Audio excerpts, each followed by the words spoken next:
क्या आप जानते हैं कि सब तीर्थ बार बार गंगा सागर एक बार ऐसा क्यों कहा जाता है? ऐसा क्या बात है जो गंगा सागर सिर्फ एक बार होता है नहाया जाता है, बार बार क्यों नहीं नहाया जाता है? आइए यह जानते हैं। क्या आप जानते हैं कि सारे तीर्थ बार बार लेकिन गंगा सागर सिर्फ एक बार जाने की बात क्यों कही जाती है? क्यों गंगा सिर्फ एक नदी नहीं बल्कि मोक्षदायिनी मानी गई है? गंगा सागर, जहां गंगा समुद्र में मिलती है, उसे एक महान तीर्थ क्यों कहा गया?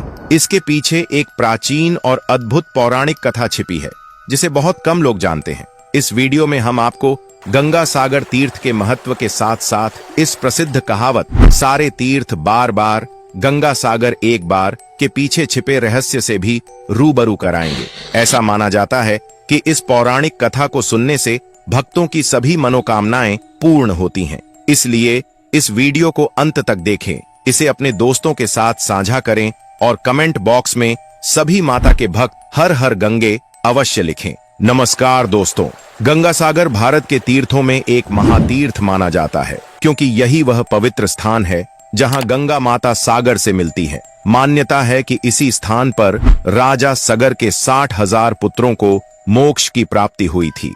यहाँ मकर संक्रांति के अवसर पर एक विशाल मेले का आयोजन किया जाता है जहां लाखों श्रद्धालु पवित्र गंगा स्नान के लिए एकत्र होते हैं। मान्यता है कि इस दिन गंगा सागर में स्नान करने से 100 अश्वमेध यज्ञ और 1000 गांव दान करने के बराबर पुण्य फल की प्राप्ति होती है।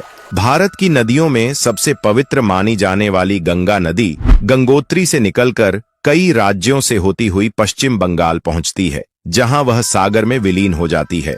गंगा और सागर के इस पावन संगम स्थल को ही गंगा सागर कहा जाता है। इसे सागर द्वीप भी कहा जाता है और यह भारत में आयोजित होने वाले सबसे बड़े मेलों में से एक है। गंगा सागर मेले के लिए सदियों से विश्व विख्यात है। हिंदू धर्म ग्रंथों में इस पवित्र स्थल का उल्लेख मोक्ष धाम के रूप में किया गया है, जहां स्नान व दर्शन से मुक्ति प्राप्त होती है। मकर संक्रांति के अवसर पर दुनिया भर से लाखों श्रद्धालु मोक्ष की कामना लेकर गंगा सागर आते हैं और सागर संगम में पुण्य की डुबकी लगाते हैं। पश्चिम बंगाल के दक्षिण 24 परगना जिले में स्थित इस पवित्र तीर्थ स्थल पर कपिल मुनि का प्रसिद्ध मंदिर भी है। कपिल मुनि ने भगवान राम के पूर्वज और इक्ष्वाकु वंश के राजा सगर के 60,000 पुत्रों का उद्धार किया था। मान्यता है कि मकर संक्रांति पर गंगा सागर में स्नान करने से मोक्ष का मार्ग प्रशस्त होता है और यह तीर्थ यात्रा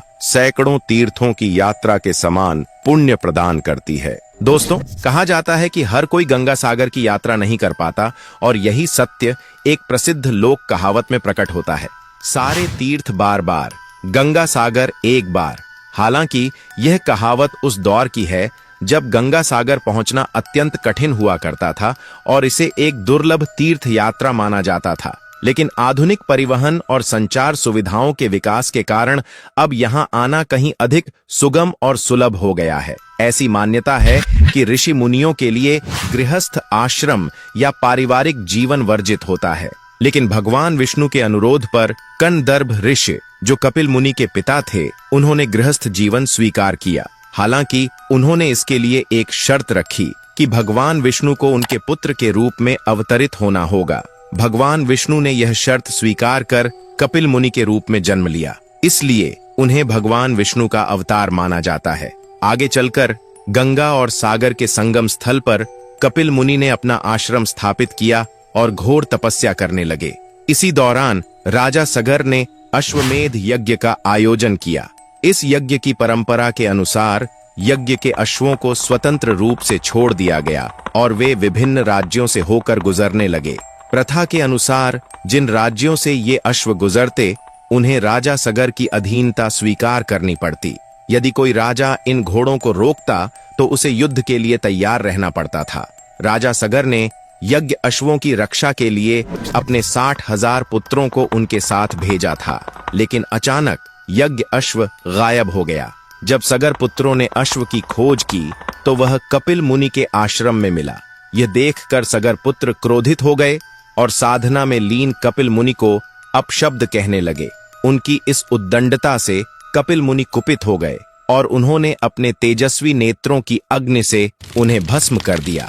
हालांकि मुनि के श्राप के कारण सगर पुत्रों की आत्मा को मोक्ष नहीं मिला और वे पृथ्वी पर भटकती रहे। कई वर्षों बाद राजा सगर के वंशज राजा भागीरथ अपने पूर्वजों की आत्मा को मोक्ष दिलाने के उद्देश्य से कपिल मुनि से क्षमा याचना करने पहुंचे। राजा भागीरथ की भक्ति भावना और समर्पण से प्रसन्न होकर कपिल मुनि ने उन्हें एक उपाय बताया। उन्होंने कहा कि सगर पुत्रों को मोक्ष केवल गंगा जल के स्पर्श से ही प्राप्त हो सकता है। राजा भागीरथ ने अथक तप और प्रयासों से मकर संक्रांति के दिन गंगा को पृथ्वी पर अवतरित किया। गंगा के पवित्र जल के स्पर्श से राजा सगर के 60,000 पुत्रों को मोक्ष और शांति प्राप्त हुई। यही पावन स्थान गंगा सागर कहलाया और तभी से यहाँ स्नान का विशेष महत्व माना जाता है। गंगा सागर मेला पश्चिम बंगाल में आयोजित होने वाले सबसे बड़े धार्मिक मेलों में से एक माना जाता है। यह मेला कोलकाता के निकट हुगली नदी के तट पर उस पवित्र स्थान पर आयोजित किया जाता है जहां गंगा बंगाल की खाड़ी में समाहित होती है। इसी कारण इस मेले को गंगा सागर मेला कहा जाता है। यह विक्रम संवत के अनुसार हर वर्ष पौष मास के अंतिम दिन आयोजित होता है।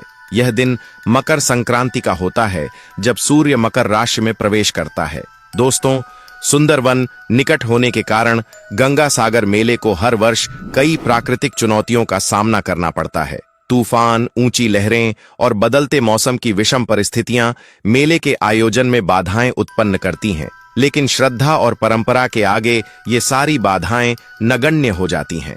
गंगा के सागर में मिलने के इस पावन संगम स्थल पर स्नान करना अत्यंत शुभ और पवित्र माना जाता है। गंगा सागर संगम पर श्रद्धालु समुद्र देवता को नारियल और यज्ञोपवीत अर्पित कर उनकी पूजा करते हैं। साथ ही समुद्र में पिंडदान और तर्पण कर अपने पितरों को जल अर्पित करना शुभ माना जाता है।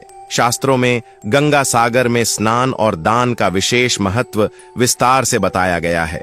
मान्यता है कि यहाँ किया गया स्नान और दान 100 अश्वमेध यज्ञ के समान पुण्य फल प्रदान करता है और मोक्ष की प्राप्ति का मार्ग प्रशस्त करता है।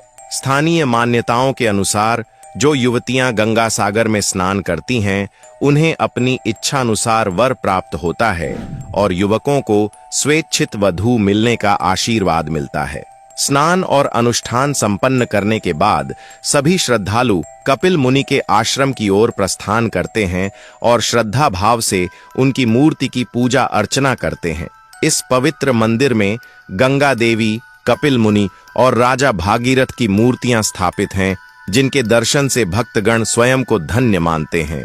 तो दोस्तों, गंगा सागर तीर्थ की इस अद्भुत कथा ने हमें यह समझाया कि क्यों इसे मोक्ष धाम कहा जाता है और क्यों यह कहावत सारे तीर्थ बार बार, गंगा सागर एक बार इतनी प्रसिद्ध है।